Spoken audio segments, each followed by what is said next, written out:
कई बार लोग कहते हैं कि धन आने के बाद व्यक्ति बदल गया। बिल्कुल नहीं, धन किसी को नहीं बदलता।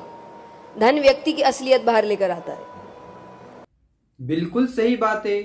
और यही पैसे आपकी असलियत बाहर लेकर आए हैं कि आप कितनी धर्म भ्रष्ट हैं, मोह माया में पड़ी हुई हैं। आपको भगवान से प्रेम थोड़ी ना है, आपको भगवान से लगाव थोड़ी ना है, आपको तो पैसों से प्यार है। आपको बस पैसे ही चाहिए। आप जो व्यास गादी पर बैठकर लोगों को ज्ञान देती हैं, अगर वही ज्ञान खुद ग्रहण कर लेती तो आज ये नौबत नहीं आती, आपका डाउनफॉल नहीं आता। जया किशोरी बहुत बड़ी पाखंडी है, बहुत बड़ी स्कैमर है। सुनिए एक डिवोटी ने उनके बारे में क्या कहा।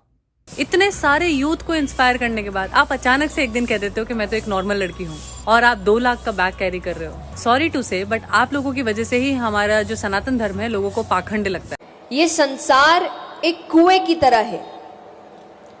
बाहर रहकर अपनी जरूरत की चीजें निकालते रहो। ज्यादा अंदर जाने की कोशिश करोगे, डूब जाओगे। तो डूबो ना, इसके लिए सत्संग जरूरी है।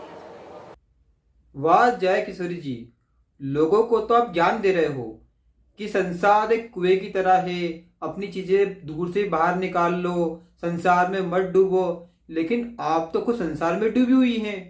अब ये तो वही बात हो गई, जिसे तैरना नहीं आता वो लोगों को तैरना सिखा रहा है। क्योंकि आप तो संसार में उलझी हुई हो। आपको आईफोन चाहिए, 2.5 लाख का बैग चाहिए, 17 लाख की घड़ी चाहिए, 4 करोड़ की आप कार में घूमते हो। आप तो पूरी तरह से मोह माया में उलझे हुए हो। लेकिन आप लोगों को क्या सलाह दे रहे हो कि संसार एक कुआं है, इसमें अपने बाहर से सारी चीजें निकाल लो, इसमें मत डूबो। पहले आप तो बाहर निकल जाओ, तभी तो आप हमें बाहर निकाल पाओगे। अब आप ही उसमें उलझे रहोगे तो हमें कैसे बाहर निकालोगे। समय अनुसार बदलना पड़ता है।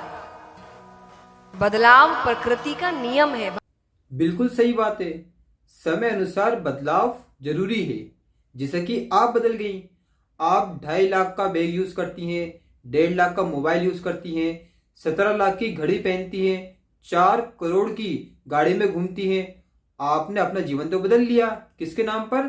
भगवान के नाम पर। लेकिन आप ये बात याद रखना, काल नेमी भी भगवान का नाम ले रहा था, वो भी तो राम राम ही कर रहा था। लेकिन फिर क्या हुआ? जैसे हनुमान जी को पता चला कि ये तो संत के भेष में राक्षस है, उसका अंत हो गया। वैसे ही आप भले कितने भगवान का नाम ले ले, लेकिन आप खुद मार्ग से भ्रष्ट हैं। आप लोगों को गलत राह दिखा रही हैं। आप खुद मोह माया में उलझी हुई हैं। आप एक मोटिवेशनल स्पीकर हैं, ना कि कथावाचक हैं। और आप कथा करती हैं सिर्फ पैसे के लिए, क्योंकि आपने धर्म को व्यापार बना दिया है। ये बात याद रखना, जैसे काल नेमी का विनाश हुआ है वैसे आपका भी होगा। क्योंकि जो व्यक्ति भगवान को सहज और सरल भाव से याद करता है, जो व्यक्ति भोला होता है, भगवान सिर्फ उसी का साथ देते हैं। लेकिन आपके जैसे पाखंडियों का भगवान जरूर विनाश करते हैं, जो धर्म के नाम पर अपनी रोटी सेक रहे हैं, जो धर्म को बर्बाद करने पर तुले हुए हैं। जो डिवोटी है उन्होंने सही कहा था कि आप जैसे पाखंडियों की वजह से ही लोगों का सनातन धर्म पर से विश्वास उठता जा रहा है। आज कई सारे लोग सनातन धर्म पर सवाल उठाते हैं, क्योंकि आपके जैसे लोग जब स्कैमर निकलते हैं। क्योंकि आपको लाखों लोग सुनते हैं, लाखों लोग आप पर विश्वास करते हैं, लेकिन जब उनको पता चलता है कि आपके जैसे कथावाचक सिर्फ मोह माया में पड़े हुए हैं और पैसों के लिए कथा करते हैं, जिन्हें भगवान से कोई मतलब नहीं है, फिर तो लोगों का भगवान पर से विश्वास उठता ही है। इसीलिए आज कई सारे व्यक्ति जो भगवान से सच में प्रेम करते हैं, वो आपका विरोध कर रहे हैं। और आपका विरोध होना ही चाहिए, क्योंकि ऐसे बहुत सारे कथावाचक हैं जिन्हें सिर्फ भगवान से मतलब है, जिन्हें पैसों से मतलब नहीं है। अब लोगों को चाहिए कि वे उन्हीं लोगों की कथा सुने, ना कि आप जैसे पाखंडों की कथा सुने। अगर आप वास्तव में अपने जीवन में शांति चाहते हैं, आपके जीवन में स्ट्रेस, एंजाइटी, डिप्रेशन है, और आप इन सब से बाहर निकलना चाहते हैं, तो सत्संग ही एकमात्र उपाय है जिसकी वजह से आप बाहर निकल सकते हैं। बस बात यह है कि आपको वो सत्संग ग्रहण करना पड़ेगा, अपने आश्रम में लाना पड़ेगा। अब ऐसे कौन कौन से कथावाचक हैं या धर्मगुरु हैं या संत हैं जिन्हें सुनकर आप इन सब चीज़ों से बाहर निकल सकते हैं और एक अच्छी लाइफ जी सकते हैं जो आपको टेंशन फ्री कर देगा। तो उसके लिए आप कथा सुनिए इंद्रेश जी महाराज की, आप सत्संग सुनिए प्रेमानंद जी महाराज के, उनके एकांतिक को देखिए। अगर आप प्रेमानंद जी महाराज को एक बार सुनने लग गए तो मैं एक गारंटी देता हूं कि आप कभी भी डिप्रेशन में नहीं जाएंगे। और ऐसे जो कथावाचक है इनसे बचकर रहिए, इनकी कथा कभी मत सुनिए, क्योंकि इन्होंने धर्म को धंधा बना रखा है।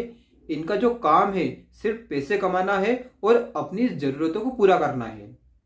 इनका काम ऐसा बिल्कुल भी नहीं है, ये सब बिल्कुल भी नहीं मानते कि हम धर्म का प्रचार करें, लोगों को भगवान से जोड़ें। इनको पता है कि पैसे कैसे बनाना है, ये पैसे बनाने का काम कर रहे हैं, ना कि लोगों को भगवान से जोड़ने का काम कर रहे हैं। क्योंकि जो अध्यात्म है वो पैसों से नहीं खरीदा जा सकता। लेकिन जो जय किशोरी है उसका ये मानना है कि हम धर्म को पैसों में से बेच सकते हैं, जो कि वो बेच भी रही हैं। तो आपसे यही आग्रह है, अगर आप अपने जीवन का उद्धार चाहते हैं तो आप भगवान से जुड़िए और अच्छे कथावाचक, अच्छे संत, उनसे जुड़िए। तभी आप अपने जीवन का उद्धार कर सकते हैं, अपने जीवन को डिप्रेशन फ्री, एंजाइटी फ्री और स्ट्रेस फ्री कर सकते हैं। अगर आपको वीडियो अच्छा लगा हो तो वीडियो को लाइक कीजिए, चैनल को सब्सक्राइब कीजिए। जय श्री कृष्ण, राधे राधे।